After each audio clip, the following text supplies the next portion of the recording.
Bajo las órdenes directas de Stalin, Igor Kurchatov, un brillante físico conocido como La Barba, encabezaba el equipo soviético de la bomba atómica. Estaban decididos a acabar con el monopolio atómico que ejercía Estados Unidos desde la guerra.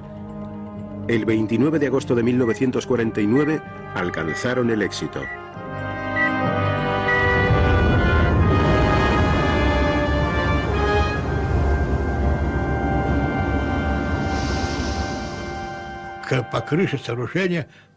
Llegó la onda de choque y tocó en el techo del búnker.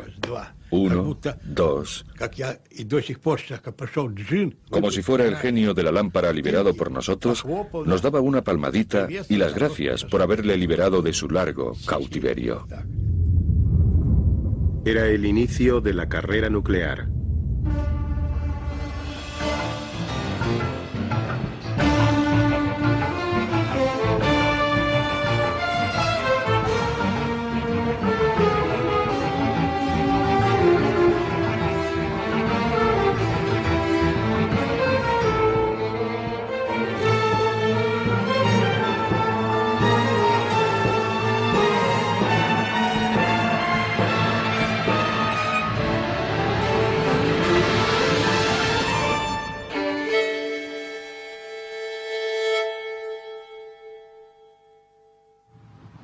Times Square is its normal busy self in the last seconds before a daylight atom bomb drill.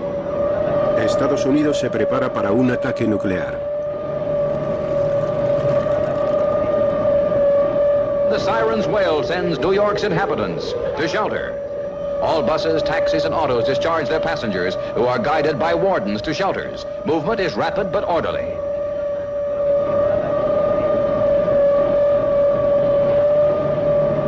Housewives draw shades and turn off gas before proceeding to shelter zones in their own buildings. New York's subways provide most of the public shelters. Times Square is deserted 2 minutes after the alert. La velocidad con la que los soviéticos habían logrado la bomba atómica dejó atónitos a los estadounidenses. Creo que lo que más nos sorprendió fue que, considerando los destrozos ocurridos en la Unión Soviética a consecuencia de la Segunda Guerra Mundial, no creíamos que fueran capaces de reunir la infraestructura necesaria para desarrollar la bomba. Pero sí lo hicieron. Y claramente se nos habían metido hasta en los pantalones. Fuimos descubriendo lo bien que se habían infiltrado en todo el proyecto Manhattan.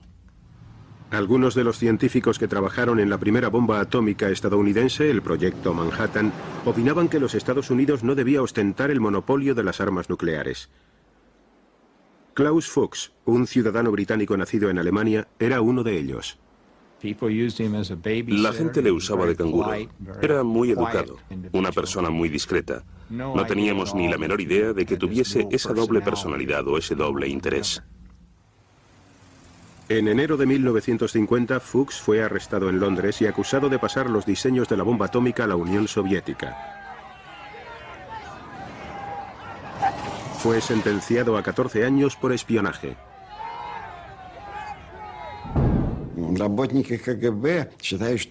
Los agentes de la KGB creían que habían traído todos los planos y los científicos simplemente copiaron la información que les trajeron. Los científicos dijeron que los datos de espionaje eran muy importantes. Los ingenieros mostraron menos entusiasmo. Dijeron, ¿y qué si tenemos la información? ¿Cómo hacerla? ¿Cómo usarla? Eso no estaba claro. Estados Unidos acudió a sus científicos para recuperar la ventaja. En los laboratorios nucleares de Los Álamos planificaron la bomba de hidrógeno. En aquel momento nos parecía que el rendimiento de la bomba atómica estaba limitado aproximadamente al rendimiento que se obtuvo en la guerra contra Japón, mientras que con la bomba de hidrógeno el rendimiento era absolutamente ilimitado. En concreto, nos parecía que la bomba de hidrógeno era 1000 veces más potente que la bomba atómica, igual que la bomba atómica había sido 1000 veces más potente que las bombas químicas utilizadas en la Segunda Guerra Mundial. Este enorme poder destructivo impactó a Robert Oppenheimer, antiguo líder del Proyecto Manhattan.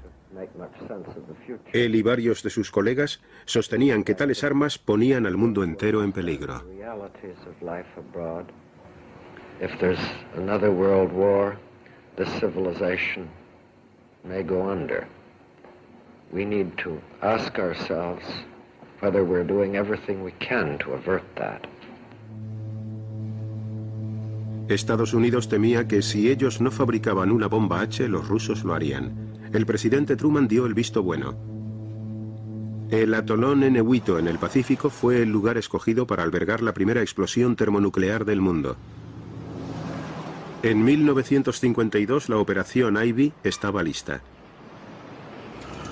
Requería un inmenso sistema de refrigeración, pesaba más de 82 toneladas y tenía 6 metros de altura. In less than a minute, you will see the most powerful explosion ever witnessed by human eyes. The blast will come out of the horizon just about there. And this is the significance of the moment. This is the first full-scale test of a hydrogen device. If the reaction goes, we're in the thermonuclear era. For the sake of all of us, and for the sake of our country, I know that you join me in wishing this expedition well. It is now 30 seconds to zero time. Put on goggles or turn away. Do not remove goggles or face burst until 10 seconds after the first light. Minus 10 seconds.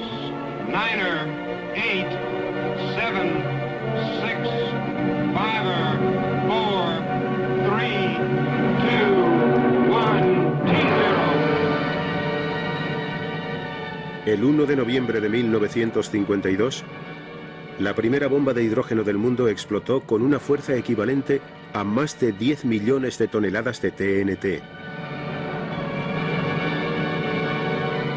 1000 veces la potencia de la bomba lanzada sobre Hiroshima.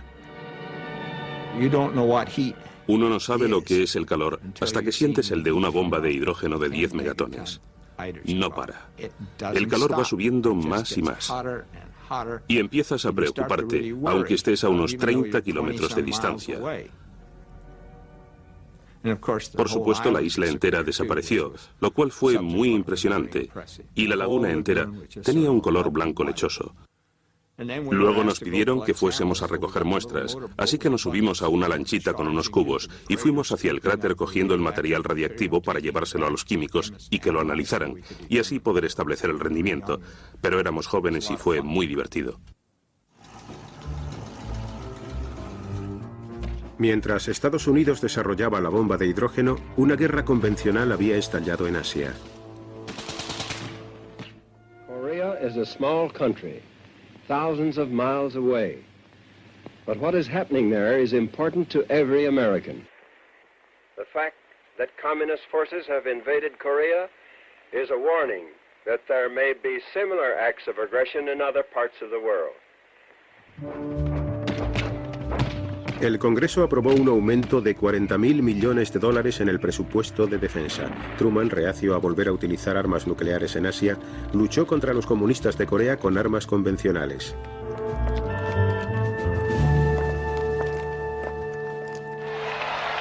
En 1952, el general Dwight Eisenhower, excomandante supremo de las fuerzas aliadas, inició su campaña para suceder a Truman. Ike estaba decidido a no dejarse atrapar por más guerras convencionales. Opinaba que era mejor amenazar con el arsenal nuclear estadounidense para amedrentar a sus enemigos. Además, ofrecía más bombazo por menos dinero. Se le advirtió a Moscú que si proseguían las agresiones podría haber una gran represalia. En 1954 Rusia estaba cambiando. Stalin había muerto y existía una lucha por el poder entre Nikita Khrushchev y Georgi Malenkov. Маленков сказал, что мы должны предостеречь человечество. Malenkov decía, debemos alertar a nuestro pueblo y a toda la humanidad de que la guerra nuclear amenaza a todos con la aniquilación. Hay que evitarla a toda costa.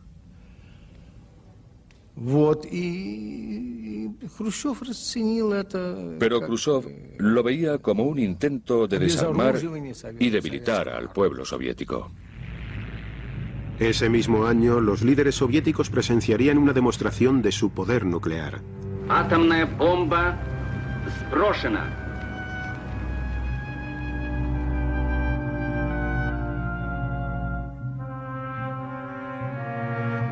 Una bomba atómica de 20 kilotones fue lanzada sobre unas maniobras militares en Totskoye, en los Urales. Внимание! Идет ударная волна.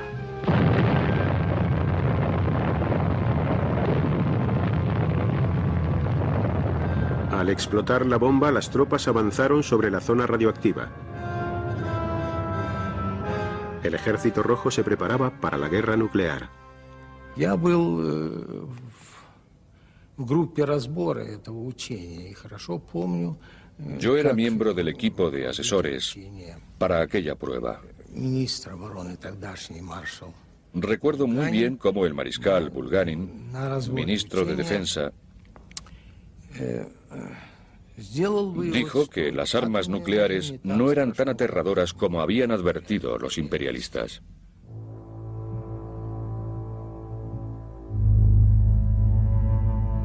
Las pruebas estadounidenses en el Pacífico continuaron.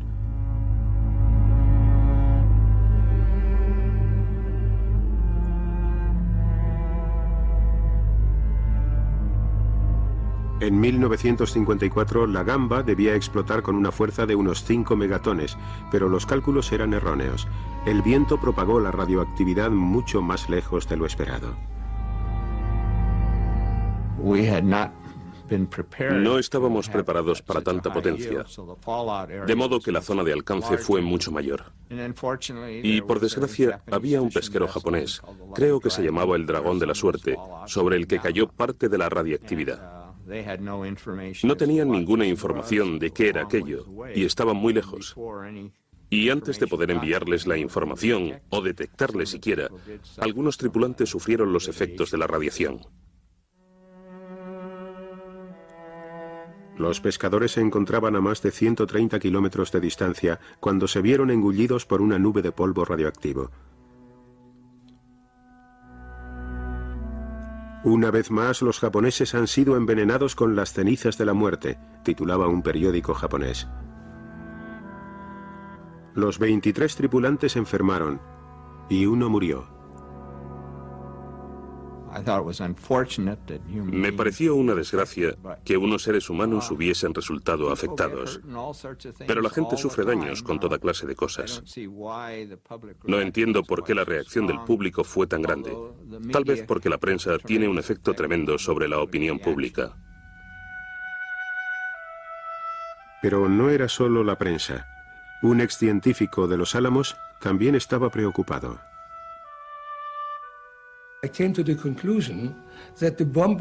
Llegué a la conclusión de que la bomba era una bomba muy sucia, y entonces llegó un comunicado de la Comisión de Energía Atómica de Estados Unidos que decía: no se preocupen por la radiación, no es más de lo que se recibe con una radiografía. Resulta que yo sabía cuánto se recibe con una radiografía y me alarmé muchísimo. Varios de los principales científicos del mundo compartían esta preocupación. Junto al filósofo británico Bertrand Russell, pusieron sus nombres en un manifiesto. There lies before us, if we choose, continual progress in happiness, knowledge and wisdom. Shall we instead choose death, because we cannot forget our quarrels? We appeal as human beings to human beings. Remember your humanity and forget the rest. If you can do so, the way lies open to a new paradise. If you cannot, there lies before you the risk of universal death.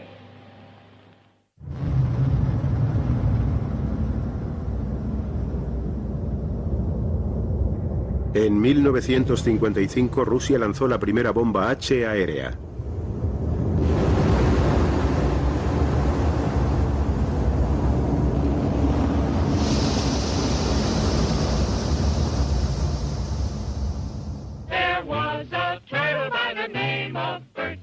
Bert the turtle was very when danger threatened him, he never got hurt.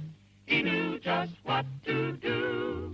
He ducked and covered. Now, you and I don't have shells to crawl into like Bert the Turtle, so we have to cover up in our own way.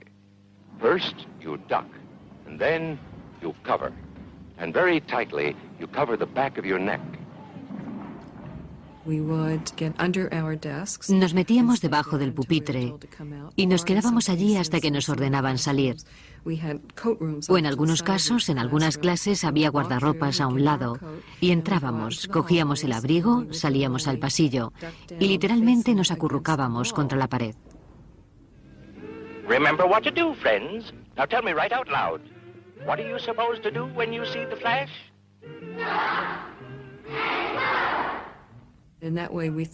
Así creíamos protegernos de las bombas y de cualquier daño que pudiéramos sufrir. Nos sentíamos totalmente seguros y protegidos.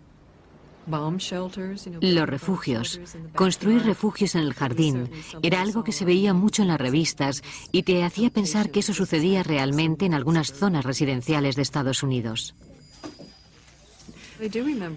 Recuerdo que pensábamos en zonas de nuestra casa en la que esos enemigos, esos rusos, jamás nos encontrarían y donde estaríamos muy a salvo para siempre. En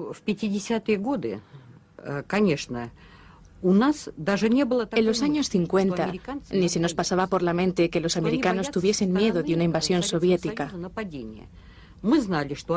Creíamos que sabían que solo teníamos intenciones pacíficas, que solo queríamos vivir en paz.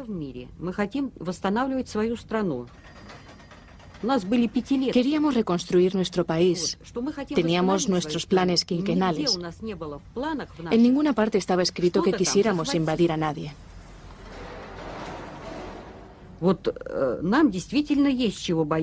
Creíamos que nosotros sí teníamos algo que temer, porque ellos eran capitalistas y eso era algo terrible para nosotros. Creíamos que le chupaban la sangre a los trabajadores. Ni se nos pasaba por la mente que los americanos tuviesen miedo de nosotros. En el verano de 1955, las grandes potencias se reunieron en Ginebra. La delegación rusa estaba encabezada por el mariscal Bulganin y Nikita Khrushchev.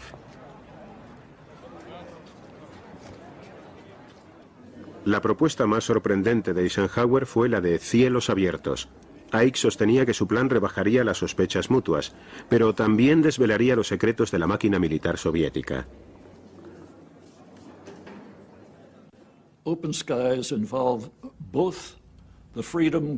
Cielos abiertos contemplaba la libertad para sobrevolar al enemigo y observar, fotografiar y observar lo que pasaba,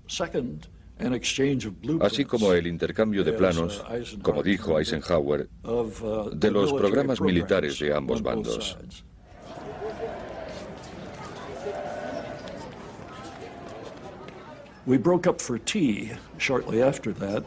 Paramos para tomar el té al poco rato, y cuando estábamos ahí de pie, Khrushchev se acercó a Eisenhower de forma furtiva, como hacía él, y dijo: "Niet, niet, niet.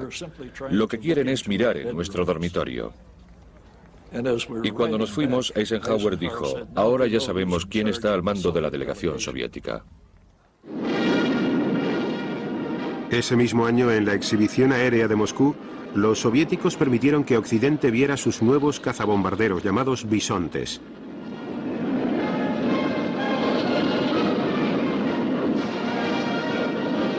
Además, por encima volaban 10 aviones de largo alcance Tu-95, capaces de llevar una bomba nuclear hasta Estados Unidos.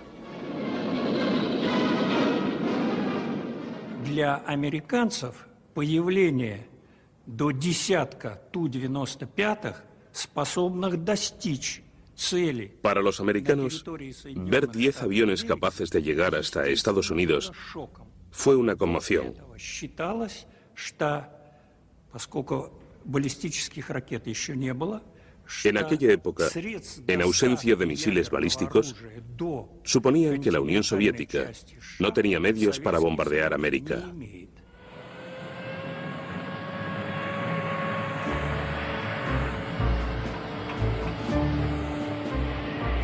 En respuesta al miedo por el desequilibrio de bombarderos, Ike dobló la producción de los B-52. Estados Unidos necesitaba saber cuánta era la diferencia en realidad.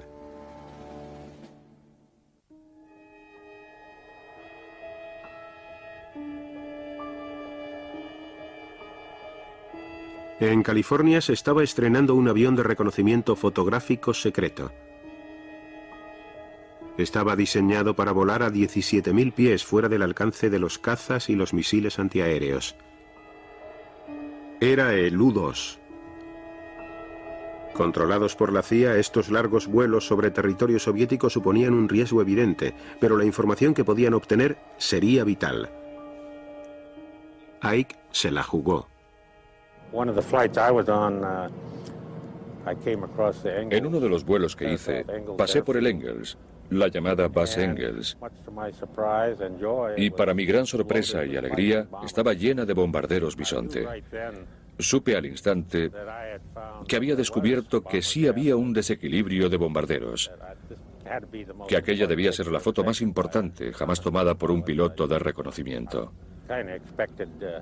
Bueno, me esperaba recibir la medalla de honor del Congreso al aterrizar. Pero resultó que la foto que había sacado no era de una parte de toda la flota rusa de bombarderos, sino que era de toda la flota rusa de bombarderos. Y en realidad no había ningún desequilibrio. Estaban todos en esa base al mismo tiempo. Khrushchev, por aquella época, llegó a la conclusión de que los misiles eran el arma del futuro y que los buques de guerra se estaban quedando obsoletos, que los bombardeos se estaban quedando obsoletos, que debíamos concentrar todo en los misiles. Y como dijo una vez, ha llegado el momento de producir misiles como salchichas. Ingenieros de toda la Unión Soviética habían ido llegando al duro desierto de Kazajistán para construir la base secreta de misiles de Baikonur.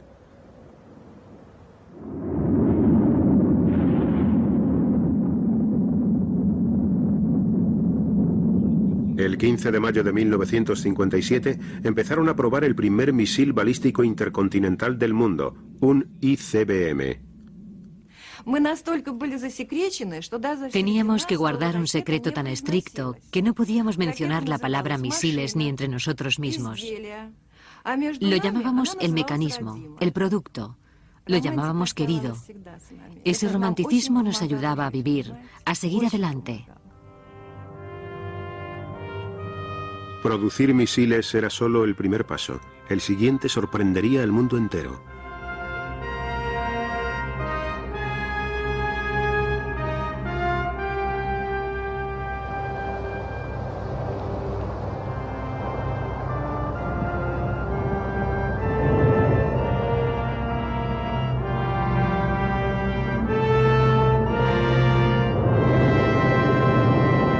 El 4 de octubre de 1957, Rusia lanzó el primer satélite espacial del mundo. Lo llamaron Sputnik, compañero de viajes de la Tierra.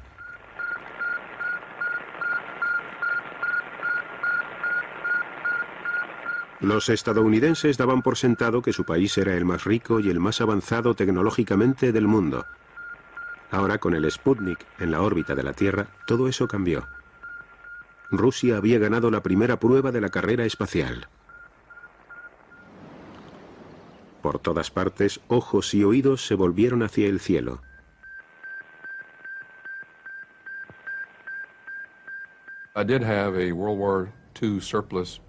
Tenía un equipo de la Segunda Guerra Mundial en el garaje. Llevaba allí un tiempo sin usarse y era demasiado pesado para meterlo en casa, de modo que lo encendí. Sintonicé uno de los canales justo por encima de la frecuencia de 20 MHz y muy débil. Al fondo, entre todos los ruidos, pude oír un sonido. Era más como un grillo que un bip, digamos. Para mí fue la confirmación del hecho de que los rusos habían puesto un satélite en órbita. Y ahí, sentado, escuchando esa señal y viendo cómo la aguja se disparaba, no podías evitar que se te pusiera la piel de gallina. El Sputnik causó conmoción en el extranjero. El ejército americano comprendió que la época en que estaban fuera de nuestro alcance había terminado. Una nueva era había empezado. Con el lanzamiento del Sputnik, un arma nuclear no solo podía dar la vuelta al mundo, sino que podía caer donde se le ordenase. Fue una buena sacudida para los nuestros. Casi cundió el pánico al pensar que los soviéticos podían hacer eso y que ello significaba que podían bombardear Estados Unidos con misiles. Eisenhower llevaba años pensándolo y no le pilló por sorpresa. Our satellite program has never been conducted as a race with other nations. Rather, it has been carefully scheduled as part of the scientific work of the International Geophysical Year. I consider our country's satellite program to be well designed and properly scheduled to achieve the scientific purposes for which it was initiated. Los críticos de Eisenhower alegaron que con su lentitud había concedido ventaja al enemigo. This government needs to start telling the truth to the American people. Quit kidding ourselves and quit trying to fool our friends and our neighbors. And by that I mean, let's find out just where we stand in this race and this armament picture, and let's find out just what we're going to do about it. Let's quit acting as if nothing happened, because something has happened, and it has embarrassed us throughout the world. Во всем мире Los medios de comunicación de todo el mundo estaban embargados de emoción porque el hombre había podido llegar al espacio. Nos hubiese gustado descansar un poco, pero Khrushchev tenía razón. Он понял, что победы в космосе могут иметь в политике большее значение. Comprendió que las victorias en el espacio podían tener mayor importancia en política que la amenaza de un palo con una bomba nuclear en la punta. En menos de un mes Rusia tenía preparado el Sputnik 2. Esta vez llevaba un pasajero, la perra Laika. La opinión pública estadounidense estaba dividida entre el miedo a los misiles soviéticos y la preocupación por la seguridad de la perra, que ellos llamaban Curly. We can only pray in this time of aloneness and suffering for Curly that God will be merciful and speed the end. This voiceless cry of mercy as this satellite spans the earth should be long remembered as a symbol of the torture the animal world must go through. And I don't mean to be facetious at all, but something to be remembered is that there's a female up there circling Mother Earth.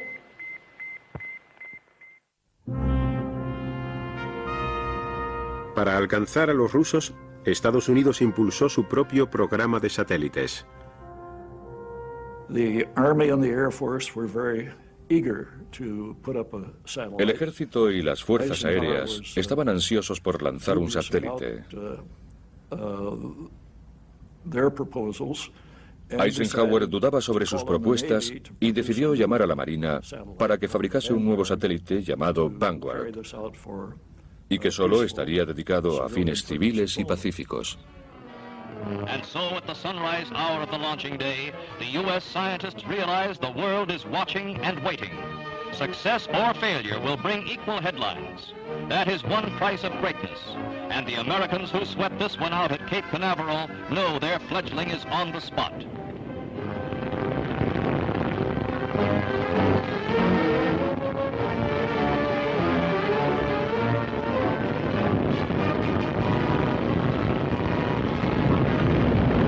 Rising but a few feet, the three-stage 72-foot rocket loses its thrust. The remarkable slow-motion films tell the rest of the story. Fue una humillación nacional. La prensa mundial se cebó. Había que hacer algo urgentemente para restaurar la confianza en la tecnología estadounidense. Al rescate llegó un antiguo científico de cohetes alemán, Werner von Braun. Su equipo había trabajado en un misil militar conocido como el Redstone. A toda prisa le colocaron un satélite Explorer.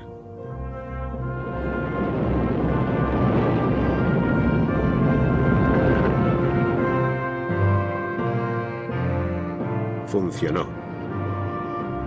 La carrera espacial era entre el capitalismo y el comunismo, una competición que Occidente temía que estuviese ganando Rusia.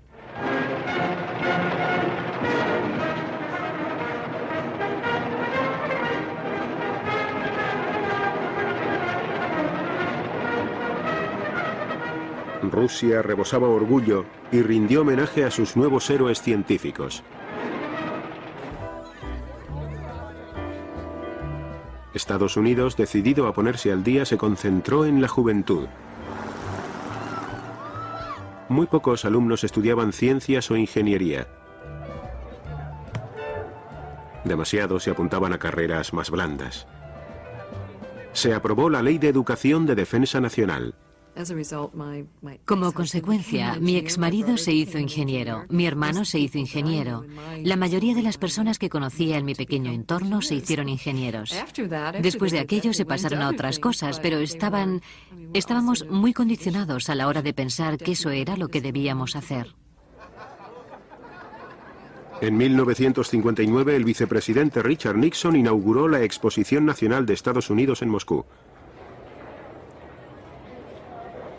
Intentó impresionar a Khrushchev con los avances estadounidenses en la televisión en color. There are some instances where you may be ahead of us. For example, in the development of the thrust of your rockets for the investigation of outer space. There may be some instances, for example, color television, where we're ahead of you. But in order for both of us to benefit, you see, you never concede anything.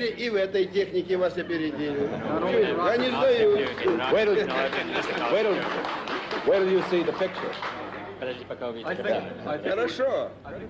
Khrushchev visitó Estados Unidos. Era el primer líder comunista en ser invitado.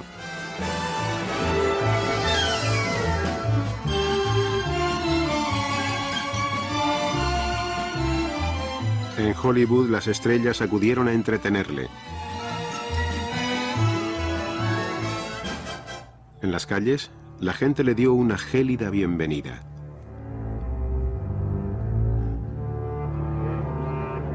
Los últimos días de la visita los pasó con Eisenhower en Camp David. Ambos dijeron que estaban dispuestos a frenar la carrera armamentística. A Eisenhower le resultaba difícil apoyar una reducción. El pueblo norteamericano estaba convencido de que el desequilibrio de misiles favorecía a Rusia. Ike dudaba del desequilibrio real que había. Los aviones espía U-2 habían estado buscando misiles y habían encontrado muy pocos. Necesitábamos la información que nos traía el U-2, ya que los rusos lo llevaban todo en secreto. Era el país más grande del mundo y no tenía ni turistas ni nada. Necesitábamos un medio especial para saber cosas. El piloto Gary Powers fue escogido para una de las misiones de espionaje más largas y peligrosas de la historia. Despegaría desde Pakistán y volaría hacia el norte atravesando Rusia. Su ruta le haría pasar sobre unas nuevas y mejoradas defensas antiaéreas. Nada más entrar el U-2 en territorio soviético, el radar ruso lo detectó. Los cazas MiG despegaron, pero no podían llegar tan alto. Se dio la orden de disparar los nuevos misiles S-75.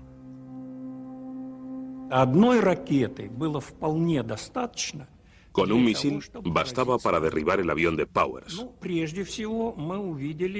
Lo primero que descubrimos fueron los restos del aparato. Aquí están detrás de mí.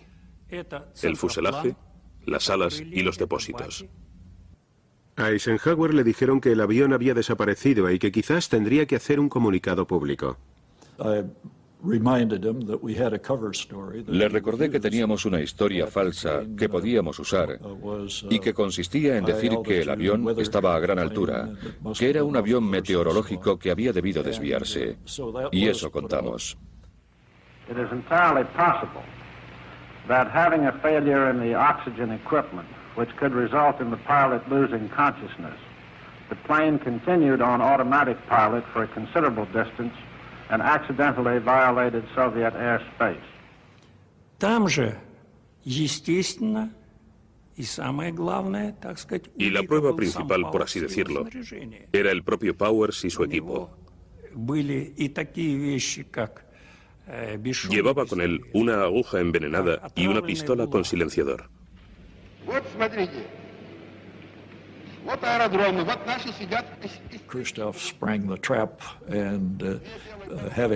Khrushchev había puesto una trampa y nos había pillado. Dijo que no solo tenía el avión, sino que tenía al piloto, que no era un avión desviado, que estaba en su curso, que no era un avión meteorológico, que era un avión espía, que lo sabía todo y que exigía una disculpa de Estados Unidos. It appears that endeavoring to obtain information now concealed behind the Iron Curtain, a flight over Soviet territory was probably undertaken by an unarmed civilian U-2 plane. Khrushchev gathered us around him, and he said, "Look, we're Khrushchev nos reunió y dijo: mirad, vamos a adoptar una postura muy dura, porque si no, el público no lo comprenderá.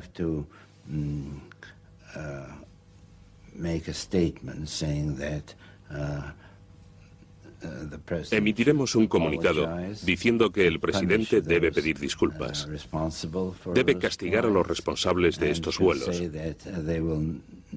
y debe decir que no se repetirán nunca más". 2 semanas después de derribar el avión en la largamente esperada cumbre de París, Khrushchev, furioso porque Eisenhower no pedía disculpas, abandonó la reunión.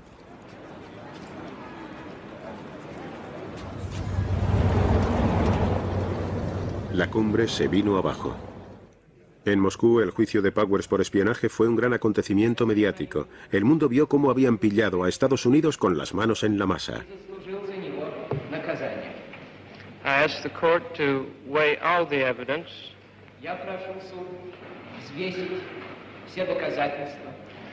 and take into consideration not only the fact that I committed the crime,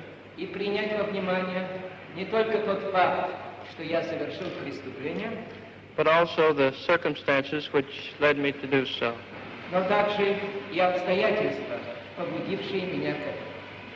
Powers fue condenado a 10 años de cárcel. Khrushchev temía que los vuelos del U-2 hubiesen destapado el farol de su superioridad en los misiles.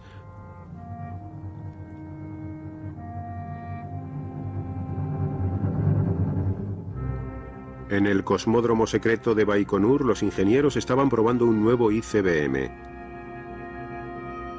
Al mando estaba el mariscal Nedelin. Había una gran urgencia por crear un nuevo misil. Las órdenes son las órdenes. Todos obedecían las órdenes. Sobre todo porque Nedelin vigilaba muy de cerca ese proyecto. Se quedó ahí un mes entero supervisando los trabajos. Se sentaba en una silla plegable delante del cohete y metiendo prisa a la gente. Más rápido, más rápido.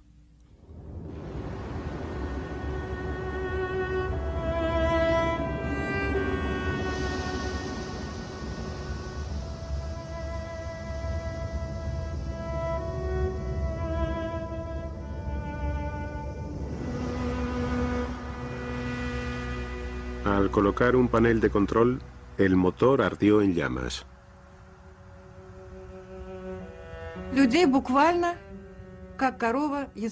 Una lengua de fuego envolvió a la gente. Caían como antorchas humanas desde lo alto del cohete. Los que estaban cerca del cohete murieron al instante. No quedó prácticamente nada.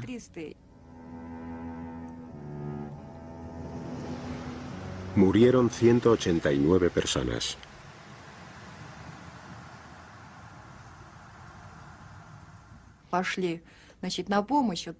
Cuando la gente de mi departamento acudió en su ayuda, lo único que encontraron del mariscal Nedelin era su estrella de mariscal. En Estados Unidos el programa de misiles por fin iba a toda velocidad. Eisenhower había aprobado otros 12.000 millones de dólares para defensa.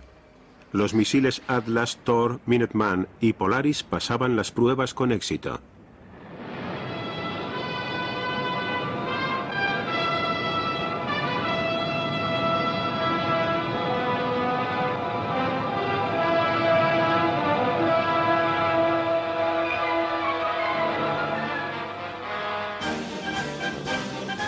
...1961... la banda toca en honor de un nuevo presidente.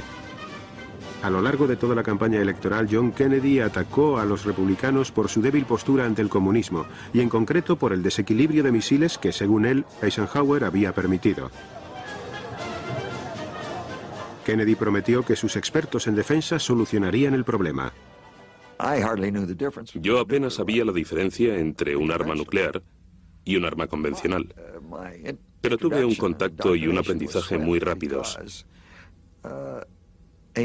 ya que un elemento clave en la campaña electoral que acababa de ganar el presidente Kennedy era la carga de los demócratas, incluido el presidente Kennedy, acusando a Eisenhower de permitir el desequilibrio de misiles, de permitir a los soviéticos, mediante la pasividad americana, construir una fuerza de misiles superior. De modo que, evidentemente, mi primera responsabilidad como secretario de Defensa era cuantificar ese desequilibrio e iniciar las acciones para reducirlo. Tardamos unas 3 semanas para establecer que sí había un desequilibrio, pero el desequilibrio era a nuestro favor. Si bien iba a remolque en la carrera de los misiles, a Rusia le quedaba un as bajo la manga: Yuri Gagarin. Desde las 5 de la madrugada no paraba de pensar: ahora le están despertando, ahora se está vistiendo, está comiendo, ahora se está subiendo al autobús de camino a la plataforma.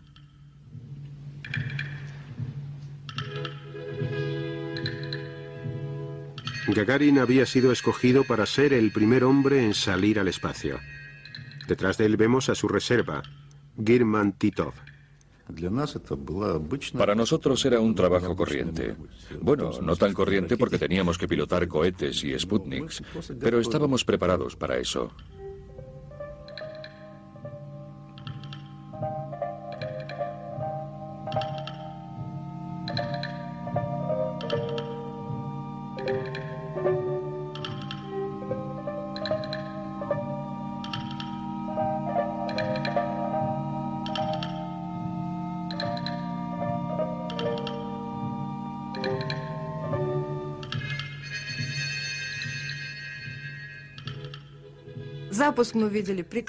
Pudimos ver el lanzamiento muy bien.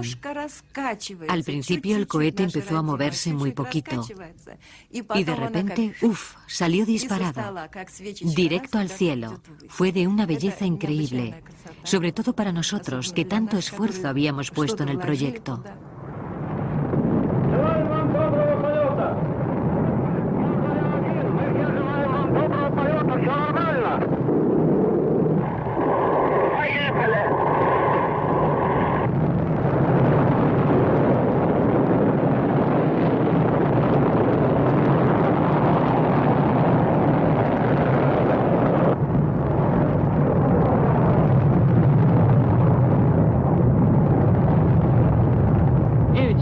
Минут по московскому времени я услышал свист и все нарастающий гул. Почувствовал, как гигантский космический корабль задрожал всем своим корпусом и медленно, очень медленно оторвался от стартового устройства. Было трудно пошевелить рукой. Я знал, что это состояние продлится недолго, пока корабль наберет необходимую скорость и выйдет на орбиту вокруг Земли. Земля сообщила: прошло 70 секунд после старта. Я ответил: понял вас, все хорошо.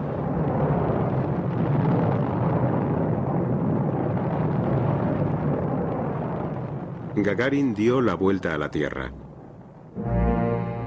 El vuelo había durado 108 minutos. A su regreso fue recibido como un héroe.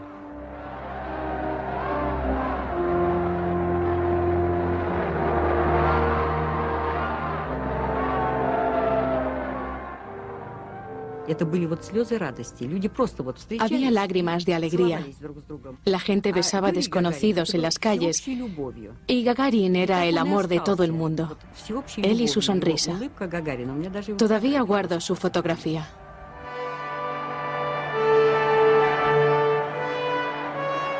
Su proeza deleitó a todos los rusos y al mundo entero.